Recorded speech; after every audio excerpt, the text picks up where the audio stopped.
नेहरू जी ने शुरू किया, इंदिरा जी ने आगे बढ़ाया और राजीव जी ने भी उसको ताकत दी, खाद पानी देने का काम किया।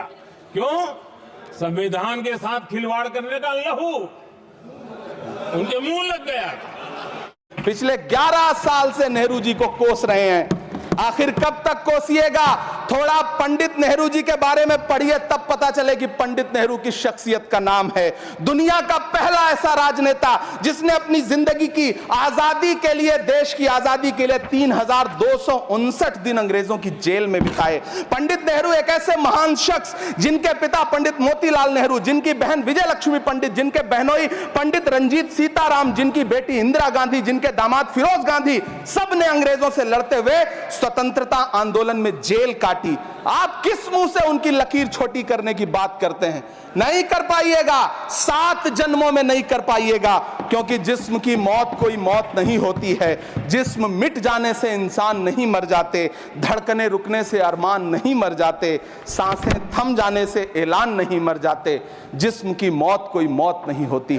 बहुत कम बोलने वाले डॉक्टर मनमोहन सिंह ने बहुत ज्यादा बोलने वाले प्रधानमंत्री जी को जब देश की बागडोर सौंपी थी तो $1.58 का था। इन दिनों रुपए की अहमियत गिरती है तो न तो देश की प्रतिष्ठा गिरती है, ना प्रधानमंत्री की गरिमा। जिस देश में 80 करोड़ लोगों को 5 किलो राशन के लिए कतारों में लगना पड़ता हो, उस देश में यह सरकार 12 लाख तक के टैक्स न लेने के लिए अपनी पीठ थपथपा रही है। इस सरकार का बाजार और महंगाई पर कोई नियंत्रण नहीं रह गया है। चाहे देश में लहसुन 400 रुपए किलो बिक जाए, टमाटर 100 रुपए किलो बिक जाए, प्याज का दाम सुनकर आंखों में आंसू आ जाए, लेकिन वित्त मंत्री महोदया बजट में महंगाई का मां भी नहीं बोलती हैं। आखिर कौन सी नफरत है? ये मुल्क हमारा भी है, इस मुल्क की मिट्टी में हमारा भी खून पसीना शामिल है। हमसे इतनी भी क्या नफरत? रिश्तों की ये नाजुक डोरें तोड़ी थोड़ी जाती हैं, अपनी आंखें दुखती हो तो फोड़ी थोड़ी जाती हैं।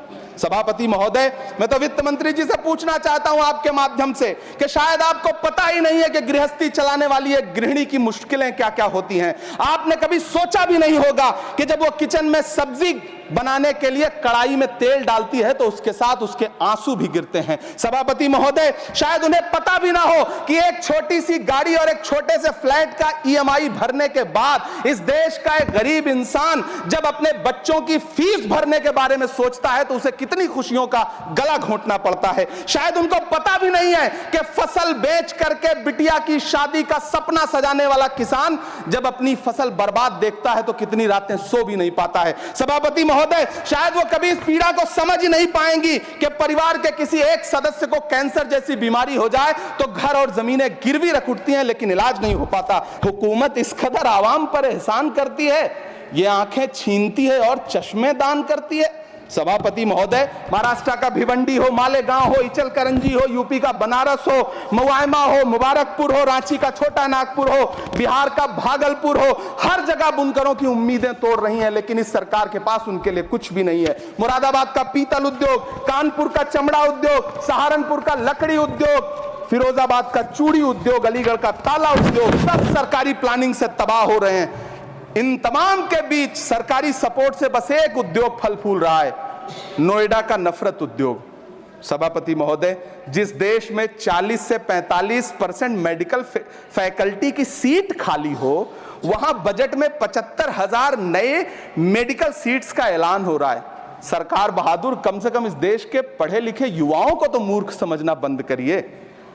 वो अब तिजारती पहलू निकाल लेता है। पहले 7500 मेडिकल सीट्स बाद में बनाइएगा, पहले जो एम्स में 2161 पद खाली पड़े हैं उनको तो भर दीजिए।